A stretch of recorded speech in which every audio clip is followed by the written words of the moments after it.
semuanya, perkenalkan nama saya Teresya Mevri Maju. Pada video ini saya akan menjelaskan beberapa materi berkaitan dengan sistem pertahanan negara dan juga keamanan di Indonesia.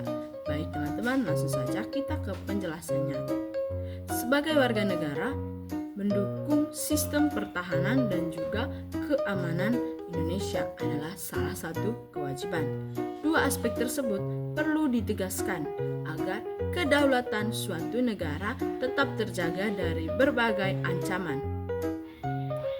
Untuk mengupayakan bela negara sebagai sistem pertahanan dan juga keamanan, kita dapat memulainya dari hal-hal sederhana dan juga hal-hal yang dekat. Misalnya melalui pendidikan di sekolah, mengabdi sesuai profesi, dan sebagainya. Seputar sistem pertahanan dan keamanan Indonesia, hal-hal mengenai sistem pertahanan dan keamanan Indonesia telah tercantum di dalam Undang-Undang Republik Indonesia Nomor 3 Tahun 2002 tentang Pertahanan Negara. Pengertian mengenai sistem pertahanan negara terdapat pada pasal 1 yang berbunyi, sistem pertahanan negara adalah sistem pertahanan yang bersifat semesta yang melibatkan seluruh warga negara. Wilayah dan sumber daya nasional lainnya serta dipersiapkan secara dini oleh pemerintah dan diselenggarakan secara total, terpadu, terarah, dan berlanjut untuk menegakkan kedaulatan negara, keutuhan wilayah, dan keselamatan segenap bangsa dari segala ancaman.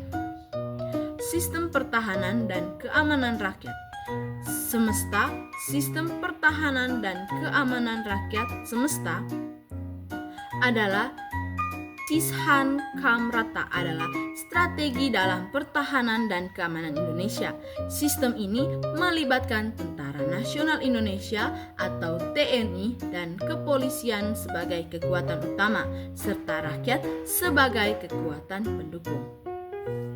Pelaksanaan Sishan-Kamrata ini mendasarkan pada Undang-Undang Dasar tahun 1945 pasal 30. Juga dijelaskan dalam Peraturan Presiden Republik Indonesia Nomor 7 Tahun 2008 tentang Kebijakan Umum Pertahanan Negara yang berbunyi, Sishan-Kamrata adalah doktrin dan sekaligus strategi pertahanan negara yang menggunakan segenap kekuatan dan kemampuan komponen militer dan non-militer secara menyeluruh dan terpadu.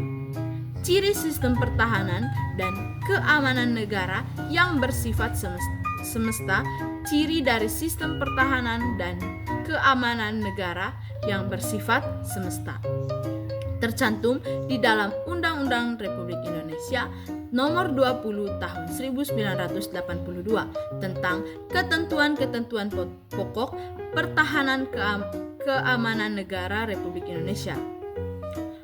Dalam undang-undang tersebut terdapat 3 ciri atau sifat sistem pertahanan dan juga keamanan negara yang bersifat semesta. Antara lain, yang pertama adalah kerakyatan, yaitu seluruh rakyat atau warga negara ikut serta sesuai dengan kemampuan dan keahlian masing-masing dalam komponen kekuatan pertahanan keamanan negara. Yang kedua adalah kesemestaan, yaitu seluruh daya bangsa dan negara mampu memobilisasikan diri guna menanggulangi setiap bentuk ancaman baik dalam maupun dari luar. Yang ketiga adalah kewilayahan, yaitu seluruh wilayah negara merupakan tumpuan perlawanan dan segenap lingkungan didaya gunakan untuk mendukung setiap bentuk perlawanan secara berlanjut. Pasal 27 ayat 3 Undang-Undang Dasar tahun 1945 mengenai warga negara dan bela negara, hak dan kewajiban warga negara dan upaya bela negara telah diamanatkan dalam pasal 27 ayat 3 Undang-Undang Dasar tahun 1945 bahwa setiap warga negara berhak dan wajib ikut serta dalam upaya pembelaan negara. Kemudian dalam pasal 30 ayat 1 Undang-Undang Dasar tahun 1945 juga disebutkan bahwa tiap-tiap warga negara berhak dan wajib ikut serta dalam usaha pertahanan dan keamanan negara. Keikutsertaan warga negara dalam bela negara telah diatur dalam pasal 9 ayat 2 Undang-Undang Dasar Republik Indonesia Nomor 3 Tahun 2002 tentang pertahanan negara, antara lain yang pertama melalui pendidikan kewarganegaraan, yang kedua pelatihan dasar kemiliteran secara wajib, yang ketiga pengadilan sebagai prajurit Tentara Nasional Indonesia secara sukarela atau secara wajib. Yang keempat, pengabdian sesuai dengan profesi.